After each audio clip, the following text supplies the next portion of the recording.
Start. France में G7 की बैठक के चलते विश्व का ध्यान उन्नत अर्थव्यवस्थाओं और लोकतंत्र वाले देशों के इस संगठन की ओर जाना स्वाभाविक है।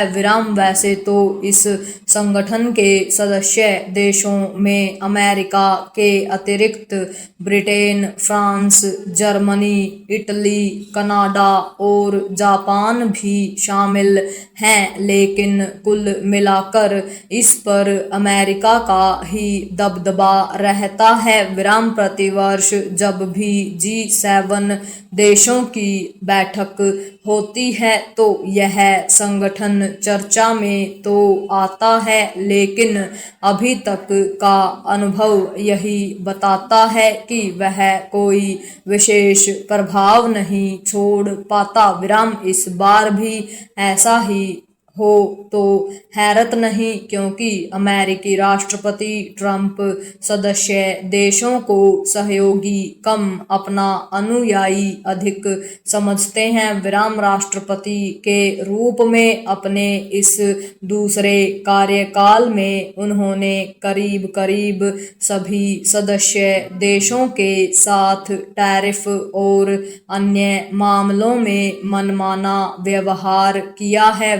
कुछ सदस्य देशों के साथ तो उन्होंने बहुत ही बुरा बर्ताव किया है।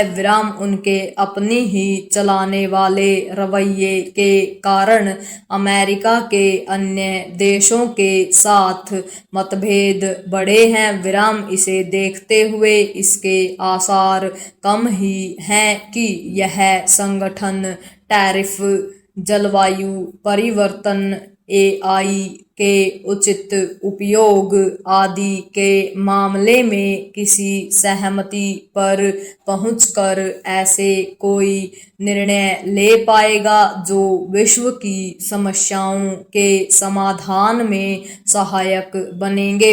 यह एक तथ्य है कि आपसी मतभेदों के कारण ही G7 संगठन न तो रूस यूक्रेन युद्ध को थाम पाया और न ही पश्चिम एशिया संकट समेत अन्य वैश्विक समस्याओं को समय रहते सुलझा सका।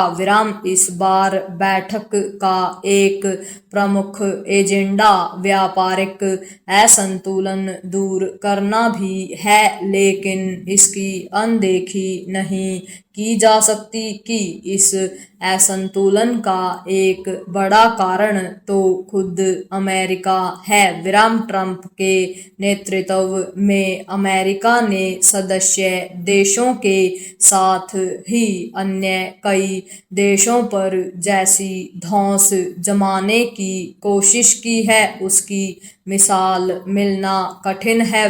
चूंकि पिछले वर्षों की तरह इस बार भी भारतीय प्रधानमंत्री को मेहमान के रूप में इस संगठन में आमंत्रित किया गया है, इसलिए भारत के साथ विकासशील एवं निर्धन देशों का ध्यान भी इस बैठक की ओर जाएगा, क्योंकि प्रधानमंत्री मोदी ने इन देशों की आकांक्षाओं को रेखांकित करने की बात कही है।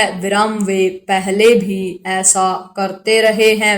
G7 बैठक के दौरान भारतीय प्रधानमंत्री की अमेरिकी राष्ट्रपति से अलग से मुलाकात होने के चलते यह भी विशेष रूप से देखना होगा कि दोनों देशों के संबंधों में व्यापक सुधार का रास्ता साफ होता है या नहीं।